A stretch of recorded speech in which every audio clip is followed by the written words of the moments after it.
Here we are supposed to study about the digital pulse modulations. So the process of the sampling which we have discussed. Now we are supposed to study about the two types of modulation. So what is meant by the modulation?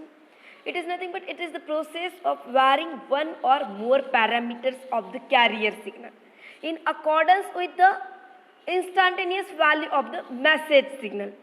It means what? We can say the message signal is the signal which is being transmitting for the communication. And the carrier signal is nothing but it is the signal which will have higher frequency signal, which has no data. When we are transmitting the data, at that time we can say that signal as a message signal. And carrier signal means what? Which has no data, only it is having the higher frequency.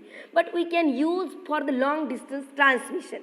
We can use the carrier signal. So what is meant by the modulations? We can say the modulation is the process of varying one or more parameters of the carrier signal in accordance with the instantaneous value of the message signal. So here there are many different types of the modulation techniques available which we are classified. Among these, here we are supposed to study about the digital modulation technique which we are using in the pulse code modulation and the delta code modulation. So firstly we will see about the pulse code modulation technique. So a signal is pulse code modulated. We are supposed to convert its analog information into the binary. Binary is nothing but we are supposed to convert that value in the form of 0 and 1. So here the output of PCM, this is nothing but the pulse code modulation, will resemble a binary sequence and we will get at the output the binary data. It means what? The pulse code modulations we can use because it is commonly used in digital modulation technique.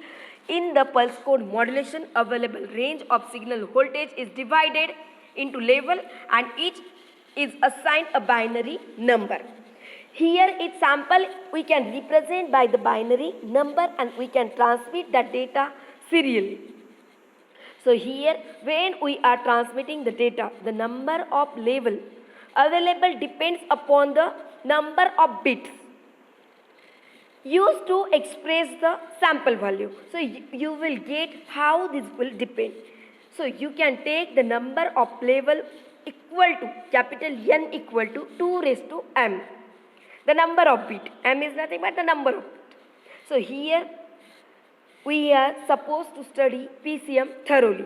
So PCM is consists of the three steps to digitize the analog signal. It will consist of three methods, 3 steps to convert analog signal into a digital. How? We are supposed to take 3 steps like sampling, quantization and binary encoding. So before the sampling, we are supposed to filter the signal which will limit the maximum frequency of the signal. So here filtering will ensure that we do not distort the signal.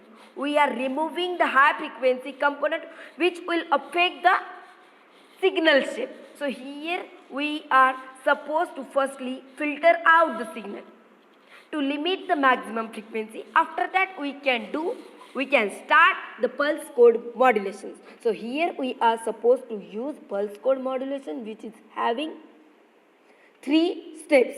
If you see, this is the block diagram for the pulse code modulation. We can see here we have given the basic elements which we are using in the pulse code modulation. So here when we are giving the input at that time, that signal will be the analog signal. So here we are saying the basic elements of the PCM will consist of analog signal, low pass filter, the sampler, quantizer, encoder. These are making the transmitter section.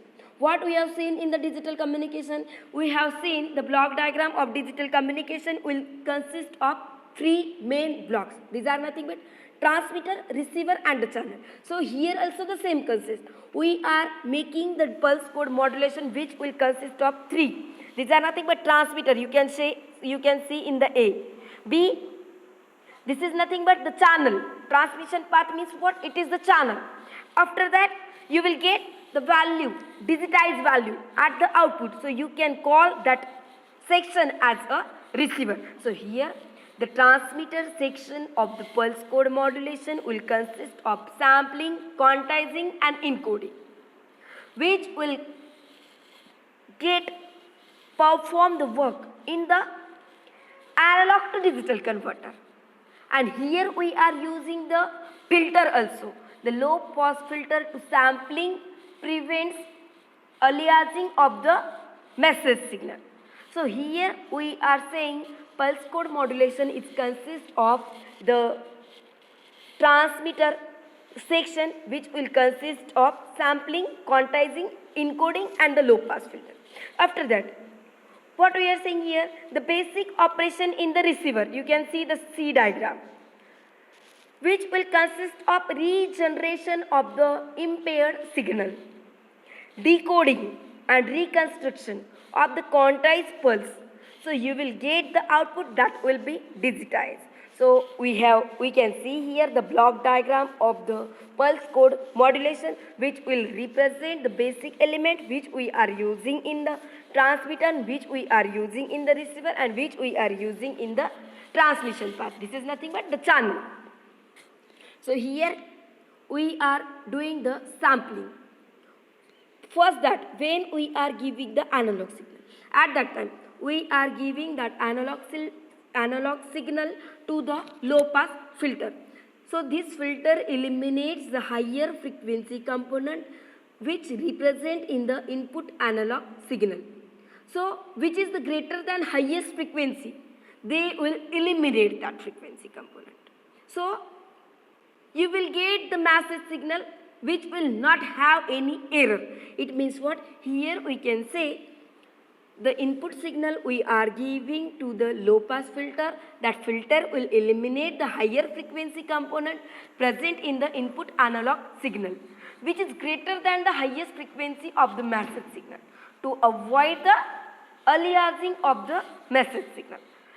The output of low pass filter we are giving to the sampler. So we can say when we are doing the sampling at that time, this is the technique which helps to collect the sample data at an instantaneous value of the message signal. So you are supposed to reconstruct the original signal. It is nothing but the process of generating the pulses of zero width and of the amplitude which will be equal to the instantaneous amplitude of analog. So here the number of pulses per second, we can call this as a sampling rate. So we can say the sampling rate must be greater than the twice the highest frequency according to the sampling theorem. So you will get here the sampling rate that will be the greater than how? Twice the greater than the twice the highest frequency. So you will supposed to use here sampling theorem when we are taking the input from the low pass filter and we are giving that to the quantization. At that time we are doing the sampling by using the sampling theorem, and it is the process of generating the pulses of the zero width and amplitude will be equal to the instantaneous amplitude of the analog signal. So the number of pulses per second we can call as a sampling rate. After that, we can see here. After that, what we are doing? We are doing the quantizer. It means what? We are giving the output of sampler to the quantizer. It means what? Here, the process is nothing but the quantizing. Quantizing is the process of reducing the excessive bits and confining the data. The sampled output when we are giving to the quantizer, it will reduces redundant and it will compresses that value. As the name give, quantization means it will compress that value. The process of dividing the maximum value of the analog signal into a fixed number of level in order to convert PAM value into the binary code. So here we are calling that label as a quantization, which will reduces the redundant bit and which will compresses the value. We can see here the example how we are converting the label at the sampling and the quantization. On the y-axis we have taken the time. On the x-axis, if you see, we are taking here voltage value. So you can see the labels and the voltages. How we are converting that value into the compressed value and how we are reducing the redundant. You can see here. So here, when we are supposed to study about the basic element which we are using in the pulse code modulation, at that time we are saying our transmission circuit will consist of sampling, quantizing and encoding. So here output of quantization, how we will get when we are doing the quantization. At that time we are converting the analog signal to the PCM. At that process we are calling that process as a quantization. So here by quantizing the PAM, original signal is approximated because here we will compressing that value. And since original signal have infinite number of signal, quantization process will produce the error which we can call as a quantizing error or the quantizing noise. So here you can see we can use two types of quantization, mid-thread and a mid-rise. You can see we are taking input level on the x-axis and on the y-axis we are taking the output. So here we can use the quantization that will be the mid-rise. If you see here, it is starting from the 0. It will be 0 for some time, after that it will increase. But in the mid-rise, it will directly increase from start. So here we can use this quantization. In the quantization, we are doing the coding at the transmission section and we are doing the decoding at the receiving section. So what is meant by that coding? What we are doing in the encoding? Digitization of analog signal we can done by using the encoder. It means what? Here we can convert the signal, analog signal into the digital. It designates each quantized label by the binary code and the sampling done. Here we can say we can use the process sample and hold. We can use low pass filter, sampler and quantizer which will work as a analog to digital converter, and encoding will minimizes the bandwidth. If you see here in the quantization at the transmission side we are doing the encoding, we can call as a coding, and at the receiver section we will do the decoding. It means vice versa. Here we are converting analog to digital, there we will do the vice versa. So there we will get our original signal. It means what? Decoder circuit will decode the pulse to reproduce the original signal, which will act as a demodulator. So here the process converting the analog signal into PCM we can call as a coding, and the vice versa we can call as a decoding. Both are accomplished in the coding. So here you can see the codec quantization, how we are converting the value. If we are having the 0, how we are converting. We can see we are converting in the binary value, only in the form of 0 and 1. So if you are having the 7, that will be 4, 2 and 1, all are having the 1 value. So you will get 1, 1, 1 like this. So here you can see how we are doing the quantization. We can use the quantization mid-rise or the mid-thread. So here when we are doing the quantization and encoding of the sampling signal, at that time when signal is quantized we introduce the error, At that error coded signal we can call as the bit error. So here that value will be approximation of the approximate actual amplitude value, and the difference between actual and the coded value we can call as the quantization error.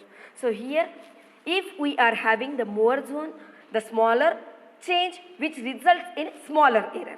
If you are using multiple Moore zones, the more bits will require to encode the sample. So we can say you will require the higher bit rate. So here we can say there will be the two types of error, bit error, that are nothing but the round off error and the overload error. You can see round off will be which will be having higher value, and again we can say another type as a round off. Overload will be which will be the higher, and round off which will be the value. If you see the square, usko we can say as a round off. So here we are doing the quantization by using the sorry, we are doing the quantization. So here we are using the encoding. It means what?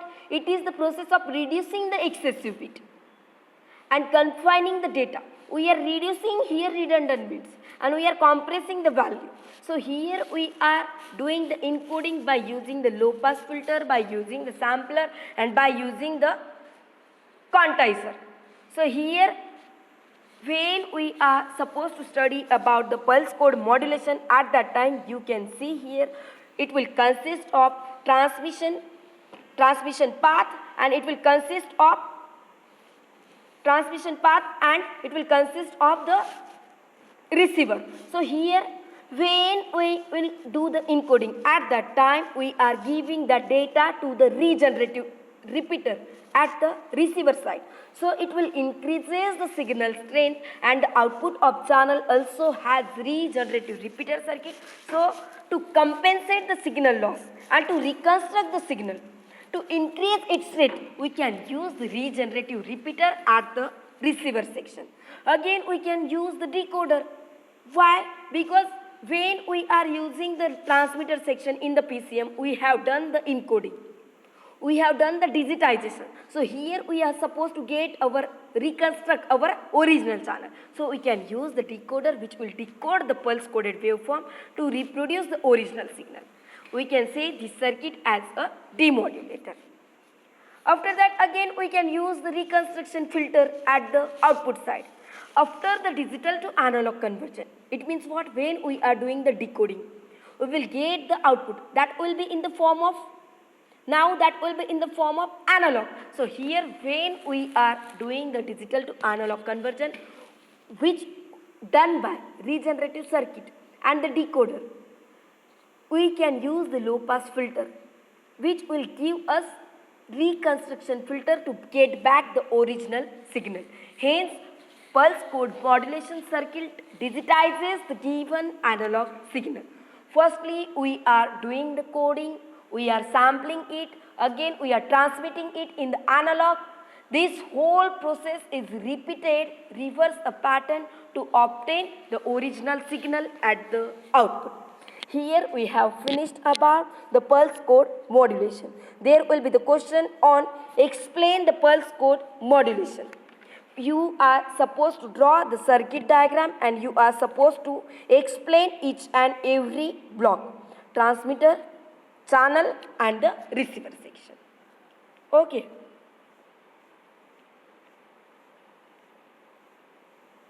Delta modulation we will see in the next session. Thank you.